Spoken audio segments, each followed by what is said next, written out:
नमस्कार, आप देख रहे हैं ग्रेटर जम्मू और मैं हूं आपके साथ नीतू सिंह। पॉडकास्ट #जम्मू डूड में आप सभी दर्शकों का ग्रेटर जम्मू के चैनल में स्वागत है। आपने हमारे पॉडकास्ट को बेपनाह प्यार दिया है और इसी बेपनाह प्यार को आगे बढ़ाते हुए आज इस सीरीज में मैं आपकी मुलाकात करवाऊंगी कैप्टन सचिन वर्मा, जो मर्चेंट नेवी में कैप्टन है, लेकिन इन्होंने अपने पैशन को प्रोफेशन में कन्वर्ट किया और बेकिंग ब्रेड्स को जम्मू में लॉन्च किया। आपने सोचा होगा कि बेकिंग ब्रेड्स तो जम्मू में और भी बहुत सारे यहाँ पर बेकर्स बनाते हैं, लेकिन इनकी स्पेशलिटी क्या है, आइए जानते हैं इन्हीं की जुबानी। तो बातचीत करते हैं सचिन वर्मा जी के साथ। सर, ग्रेटर जम्मू में आपका स्वागत है। Thank you ji. सर, आप मर्चेंट नेवी में कैप्टन हैं और फिर एकदम से आपने जंप किया बेकिंग ब्रेड्स की तरफ। ये सफ़र कैसे शुरू हुआ? क्या इसके पीछे आप इंटरेस्ट था, पैशन था, क्या था? बेसिकली मैंने मर्चेंट नेवी 1990 में ज्वाइन की थी as a deck cadet and eventually 2020 में जब कोविड स्ट्राइक किया, उस ड्यूरिंग दैट टाइम मैंने मैंने सेलिंग बंद कर दी थी।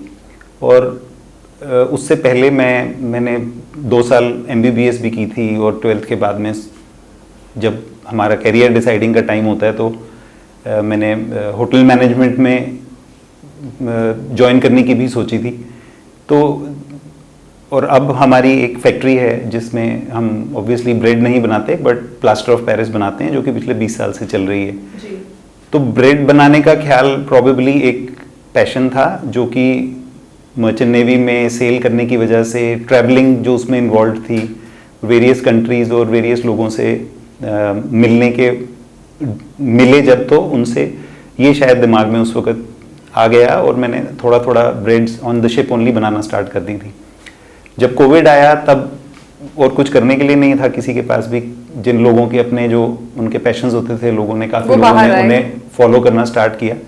तो शायद उसी दौर में मैंने भी अपना ये ब्रेड बेकिंग का जो पैशन था, जो कि घर में अपनी फैमिली और फ्रेंड्स के लिए ब्रेड्स बनाने से स्टार्ट किया और उसको ऑलमोस्ट 4 साल पहले शायद मोर और लेस कमर्शियली और फ्रॉम होम मैंने स्टार्ट कर दिया। कमर्शियली तो मैं उसको अभी भी नहीं बोलूँगा क्योंकि कमर्शियल सेटअप कुछ नहीं है। मैं तो होम बेकर हूँ और घर से ही लोगों को ब्रेड्स बना के ऑन ऑर्डर उनको सर्व करता हूँ। अपने ऑर्डर्स वो प्लेस करते हैं और मैं उन्हें जब जो भी वो ऑर्डर्स प्लेस करते हैं वो घर आके डिलीवर ले लेते हैं या मैं डिलीवर कर देता हूँ जी।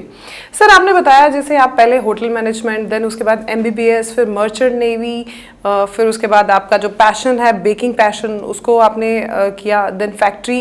ये मतलब फ्रीक्वेंट जंप्स कैसे? नहीं, इतने भी फ्रीक्वेंट नहीं है। पिछले 35 साल की जर्नी है ये तो बहुत फ्रीक्वेंट नहीं है, बट हाँ हो सकता है शायद ज़्यादा सोचा ना हो इसके बारे में जी। जब कोई अपॉर्चुनिटी मिली तो प्रॉबेबली पॉजिटिव 2 साइड्स होती हैं हर चीज़ की। अगर नेगेटिविटी की तरफ चले जाते तो शायद ये सब कुछ कभी नहीं कर पाते कि अगर ना हुआ तो क्या करेंगे, वो कभी सोचा ही नहीं हमने। इसका कोई बात नहीं, लाइफ बहुत लंबी होती, तो थोड़ा सा अगर उसमें टाइम वेस्ट भी हो जाए तो कोई फ़र्क नहीं पड़ता। तो इसीलिए जो शौक थे वो मैंने परस्यू किए और बस चल पड़े उसी के ऊपर और आज यहाँ पे हैं। सर, आपके जो बेकिंग ब्रेड्स यहाँ पर बनती है उसकी आउटलेट का नाम है कैप्टन कुक। जहाँ मैं घर से ही ब्रेड्स बनाता हूँ, कोई मेरा कमर्शियल किचन नहीं है। I am a home baker. तो मैंने उसका नाम दे रखा है, वो है artisanal boulangerie, which is a French word. और आर्टिजनल बुलॉन्जरी का मतलब होता है आर्टिस्टिक बेकरी, जिसमें एक आर्टिजन होता है जो अपने हाथों से काम करता है, और आर्टिजन बुलॉन्जरी का ये मतलब है एक बेकर जो कि अपने हाथों से ब्रेड्स को बनाता है, ना कि मशीनों के द्वारा। तो उस बुलॉन्जरी का नाम है आर्टिजनल बुलॉन्जरी। और कैप्टन कुक जो है वो बाय कैप्टन कुक, मैं अपने को पीपल नो मी बाय कैप्टन कुक नाउ, क्योंकि जब मैं शिप में था और मैं वहाँ ब्रेड्स बनाता था तो यहाँ मैं बिस्किट्स बनाता था, यहाँ केक्स बनाता था, तो जब कोई बाहर के लोग आते थे और वो लोग उन चीज़ों को खाते थे तो वो पूछते थे कि आर यू अ कैप्टन और a cook. So I used to tell them that I am a captain who cooks. सो तब से ये एक दिमाग में नाम था, तो वो मैंने आर्टिजनल बुलॉन्जरी के साथ में जोड़ दिया जी। सर, स्पेशलिटी आपकी है सॉ डो में, जी, सारडो ब्रेड। सारडो ब्रेड्स में। तो आई थिंक आप जम्मू में पहले पाइनियर होंगे जिन्होंने सारडो ब्रेड्स को जम्मू में लॉन्च किया। जहाँ तक मुझे पता है, हाँ जी, बट हो सकता है कोई और भी करता हो, बट मेरे को उसकी नॉलेज नहीं थी उस वक्त। और जब मैंने 2020 में लॉन्च किया था तो तब सारडो ब्रेड्स के बारे में नॉलेज ओवरऑल कम थी, मेरे को भी नहीं थी ज़्यादा। ये तो ऑन द जॉब बना के हमने भी नॉलेज गेन करी, और जब बनाना स्टार्ट किया तब पता लगा कि ये ब्रेड के कितने फ़ायदे होते हैं और हेल्थ बेनिफिट्स क्या हैं इसके। आजकल तो डाइटिशियंस और डॉक्टर्स बहुत ज़्यादा लोग फॉलो करते हैं, वो लोग सब लोग कहते हैं कि तो जो नेचुरली फर्मेंटेड ब्रेड्स होती हैं, सावरडो ब्रेड्स, वो बड़ी हेल्दी मानी जाती हैं। एज आई सेड कि डाइटिशियंस और डॉक्टर्स भी वो आजकल रिकमेंड करते हैं कि अपनी डाइट में इनकॉर्पोरेट करें। तो उसी चीज़ को मैंने अपना एक कि भाई हेल्दी ब्रेड बहुत अच्छी चीज़ होती है। मतलब अच्छी का मतलब है कि सब लोगों को अच्छी लगती है वो, और यूटिलिटी वाली चीज़ होती है। ब्रेड के अंदर में भी आप कुछ रखिए, फटाफट से खा लीजिए, कोई ज़्यादा प्लानिंग नहीं करनी पड़ती उसके लिए। तो उसके लिए मेरे को यही था कि लोगों को अच्छी ब्रेड्स मिलें, हेल्दी ब्रेड्स मिलें, and that's why I continued. तो जब आप सावरडो का कंसेप्ट जम्मू में लेकर आए तब लोगों का उसकी तरफ किस तरह से रुझान आपको देखने को नजर आया? इनिशियली तो मुझे एक्सपेक्टेड नहीं था कि इतना अच्छा रिस्पांस मिलेगा, लेकिन मैं बहुत हैरान हुआ जब लोगों ने बहुत इंटरेस्ट शो किया। और वो इंटरेस्ट वर्ड ऑफ माउथ से स्प्रेड होते होते एक कोई कमर्शियल, मैंने आज तक कभी भी कोई भी कमर्शियल एडवर्टीजमेंट नहीं करी अपनी। जितनी भी मेरी क्लाइंट बेस है, जिसको मैं अपनी एक ब्रेड फैमिली कहता हूँ, वो सब वर्ड ऑफ माउथ से स्प्रेड हुए हैं। और कुछ तो नहीं, मैं बोलूँगा बहुत लोग ऐसे हैं जो पिछले 4 साल से रूटीन में एवरी डे और एवरी अदर डे और एवरी थर्ड डे जो भी उनकी रिक्वायरमेंट है वो ब्रेड्स की, वो मेरे से ही लेते हैं। और उन्हीं की वजह से आज मैं यहाँ पे हूँ जहाँ पे हूँ, बिकॉज वो लोगों की वजह से ही उनको आज जो मेरी ब्रेड्स बन रही हैं वो डेफिनेटली 4 साल पहले से मच बेटर हैं। बट वो लोग उन्होंने कभी कंप्लेन नहीं करी, फीडबैक ज़रूर देते थे, बट एज सच कंप्लेन नहीं करी कि ख़राब है। हाँ, फीडबैक मिलती थी, feedback is a constructive thing. तो उसकी वजह से ही आज मैं जहाँ पे हूँ इम्प्रूवमेंट करके यहाँ पे पहुँचा। सर, जब भी बेकरी की बात आती है तो माइंड में बहुत सारी चीज़ें होती हैं कि उसमें बहुत सारा फैट होगा, उसमें शुगर होगी। लेकिन हमने जब आपके बारे में जानकारी ली तो हमें पता चला आप जब भी बेकरी आपके पास बनती है, आपका मेन मोटिव रहता है कि वो कितनी ज़्यादा लोगों की हेल्थ के लिए सही है। तो सिर्फ सावरडो ही नहीं, आपकी कुकीज़ भी, आपके इवन जो पिज़्ज़ाज़ हैं वो भी शुगर फ्री हैं। तो ये सब आपके माइंड में कैसे कंसेप्ट था कि मुझे लोगों की डाइट पर ज़्यादा प्राथमिकता देनी है? जैसे सावरडो ब्रेड है, जैसे आपने बोला कि हेल्थ की तरफ, सावरडो ब्रेड जो है उसमें सिर्फ 3 इंग्रेडिएंट से बनती है वो। उसमें फ्लावर, वाटर एंड सॉल्ट, ये 3 चीज़ें होती हैं। हम उसमें कोई ईस्ट यूज़ नहीं करते हैं, और जिससे वो फर्मेंट करी जाती है वो भी फ्लावर और वाटर से ही बनता है। और फ्लावर के वेरियस कंपोजिशंस हो सकती हैं, और depending on what people prefer. कई लोगों को मल्टीग्रेन चाहिए होती है, कईयों को सिर्फ आटे की चाहिए होती है, वो कहते हैं हमने मैदा नहीं खाना। कई लोग कहते हैं हम मिक्स खाएंगे, उससे दोनों चीज़ें, उनको सॉफ्टनेस भी मिल जाती है और टेस्ट भी आ जाता है। और शुगर बिल्कुल भी इसमें नहीं होती, ना ही कोई ऑयल होता है इन द सावरडो ब्रेड्स। और क्योंकि हम लोग घर में खुद यही ब्रेड खाते थे, और हमारे घर में हमारी फैमिली, हमारे रिलेटिव्स, सब लोग यही ब्रेड खाते थे, तो मुझे ये लगता था कि ड्यूरिंग द कोविड एक्चुअली में जब बाहर का खाने का कोई कॉन्सेप्ट सब लोग अवॉइड करते थे कि हम बाहर की चीज़ें ना खाएं, तब उनको ये एवरीवन वांटेड कि होममेड चीज़ें मिलें। तो अब यही ब्रेड जो मैंने कहा, जो मैं अपनी फैमिली को सर्व करता हूँ, if I can serve it to others, तो व्हाई नॉट। और लोगों को ये भी लगता है कि हाइजीनिक है, घर में बनी है, अपनी किचन में बन रही है, तो साफ़ सुथरी होगी। और उसी चीज़ की वजह से मैंने यही सावरडो ब्रेड्स लोगों को ऑर्डर पे लेना स्टार्ट किया। जी सर, कैप्टन कुक का हिट प्रोडक्ट कौन सा है, जो आई एम श्योर हमारे दर्शक भी जानना चाहेंगे? अब तक तो जान ही गए होंगे, वो हम इतनी देर से सारडो के बारे में बात कर रहे हैं, तो certainly sourdough is the premium product, जो कि मैं I am very proud of. उसके other than that, cinnamon rolls, fudge brownies, cookies, Anzac cookies होती हैं which are again healthier cookies, जिसमें ओट्स, जैगरी, कोकोनट, ये सब कुछ होता है। फज, बहुत कुछ है। अब मैं यहाँ बहुत ही कुछ है। गार्लिक ब्रेड्स लोगों को बहुत पसंद आती हैं, हर्ब्ड गार्लिक बटर लोव्स। बट हाँ, मेन अगर आप बोलेंगे तो इट इज़ सावरडो ब्रेड्स। लोग जैसे मुझे ऑर्डर देते हैं उनके कस्टमाइज करके बन जाती हैं। और ग्लूटेन फ्री ब्रेड्स भी मैंने स्टार्ट करी हुई हैं, बिकॉज अब मैंने देखा कि ग्लूटेन सेंसिटिव हैं, और ग्लूटेन सेंसिटिव होने की वजह से वो लोग उनको उनकी डाइजेशन में आटा और मैदा जो है, वीट जो है, वो सूट नहीं करती उनको। तो वो उनको रिकमेंड करते हैं डाइटिशियंस, ग्लूटेन फ्री ब्रेड खाइए, या वो ब्रेड्स खाइए जिसमें ग्लूटेन कंटेंट कम हो। और ग्लूटेन कंटेंट सावरडो में बहुत रिड्यूस हो जाता है बिकॉज ऑफ लॉन्ग फर्मेंटेशन। तो वो लोग, some people who are gluten intolerant, वो लोग ग्लूटेन फ्री ब्रेड्स लेते हैं। जो कि ग्लूटेन सेंसिटिव हैं वो लोग फिर सावरडो ब्रेड्स पे शिफ्ट कर जाते हैं, और they find it is very good for them. वो ब्रेड्स उनकी गट को तंग नहीं करती।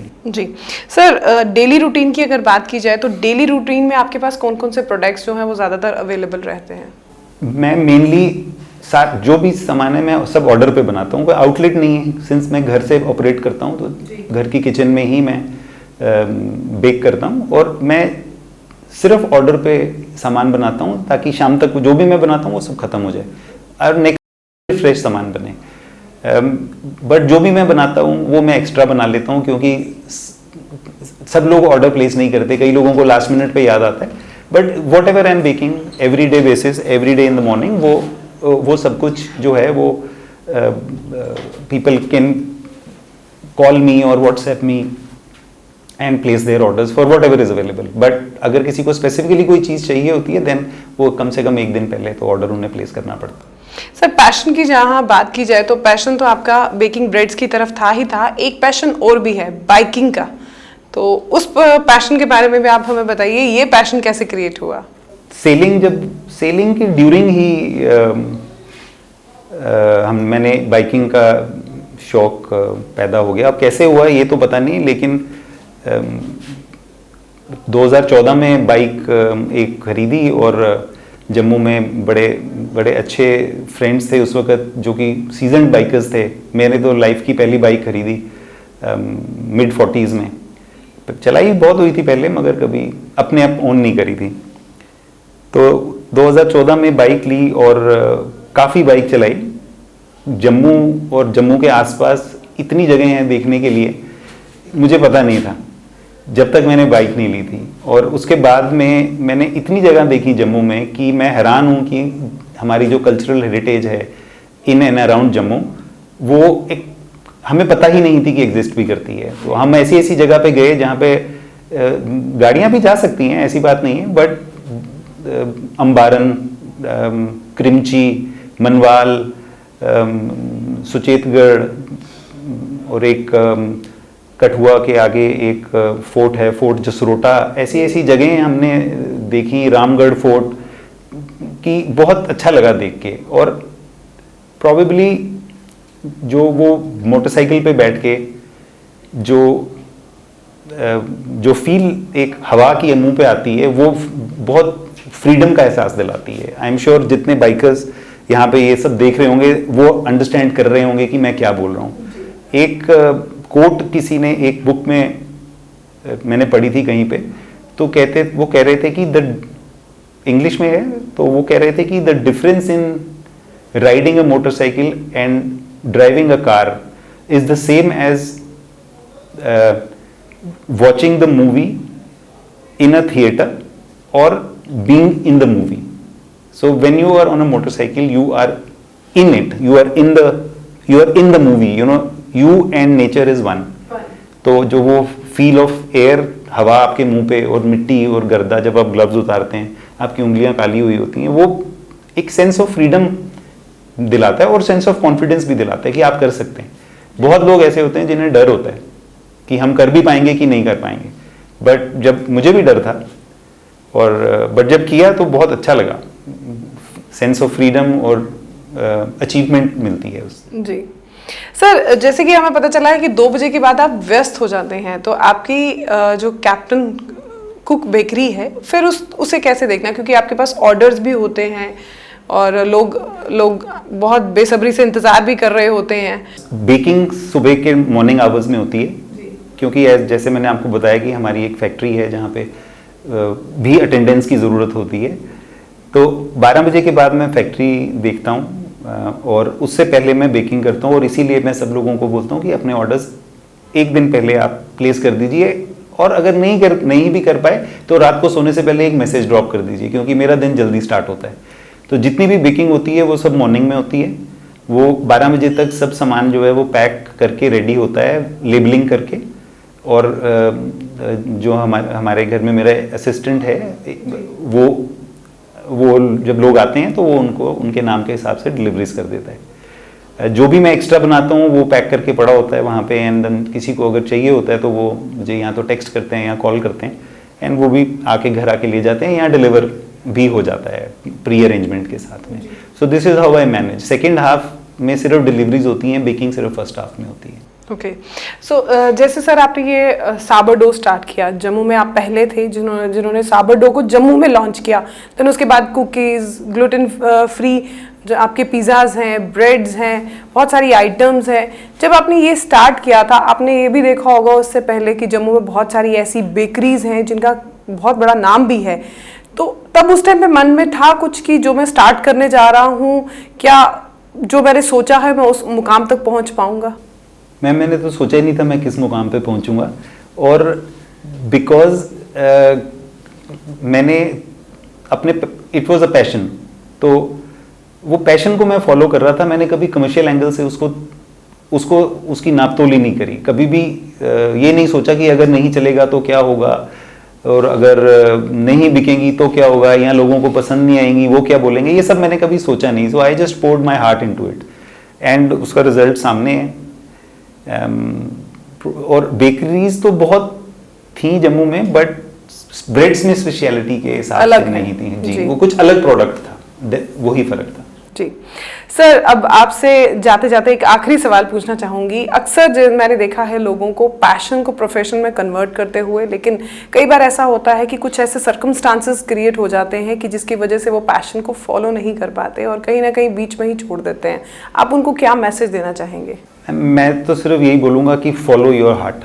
तो मुझे ये लगता है कि 2-3 साल लाइफ में ऊपर नीचे कोई फर्क नहीं पड़ता। अगर आपका कोई पैशन है आप उसको फॉलो कीजिए, और अगर वो नहीं हो पाता तो then please do have a plan B which you should always have. जैसे हमने जब फैक्ट्री 2004 में लगाई थी, तो तब बहुत लोगों ने बोला कि factory industrial scene is not good, आप क्या करेंगे, आपकी मर्चेंट नेवी जॉब है, ठीक है। तो मैंने अपने को यही बोला कि नहीं होगा, अगर 2-4 साल ट्राई कर लेते हैं, नहीं होगा तो वापस मर्चेंट नेवी में चले जाएंगे। बैकअप प्लान है। So that's what I say कि एक keep a backup plan, but do follow what you are interested in, what is your passion. Thank you sir, हमारे साथ इतनी बातचीत करने के लिए और अपने पैशन के बारे में हमें इतना कुछ बताने के लिए। Thank you very much. Podcast #Jammu में आज हमने आपकी मुलाकात कराई सचिन वर्मा से, जो मर्चेंट नेवी में कैप्टन है, लेकिन इन्होंने अपने पैशन को फॉलो किया और उसे कन्वर्ट किया प्रोफेशन में। तो सही कहा है किसी ने, प्लान बी जरूर अपनी लाइफ में रखिएगा, कहीं अगर लाइफ में ये रिग्रेट ना रह जाए कि काश अगर हमने वो किया होता तो आज हम कहीं और होते। तो प्लान बी को जरूर अपने माइंड में रखिए और अपने पैशन को अपनी जिंदगी का जरिया जरूर बनाएं, क्योंकि कहीं ना कहीं वो कहते हैं ना, ख्वाहिशें ही जिंदगी को जीने का एक मकसद देती हैं। तो इसी मकसद को आप आगे बढ़ाते रहिए, जिंदगी आपकी बहुत खूबसूरत होती चली जाएगी। इस पॉडकास्ट के बारे में आप क्या कुछ कहना चाहते हैं, कमेंट सेक्शन में अपनी राय जरूर रखिएगा। तब तक के लिए मुझे दीजिए इजाजत। अगले पॉडकास्ट सीरीज में आपके साथ फिर से मुलाकात होगी बुधवार को। कैमरामैन अजय जाड़ू के साथ मैं नीतू सिंह, ग्रेटर जम्मू के लिए धन्यवाद।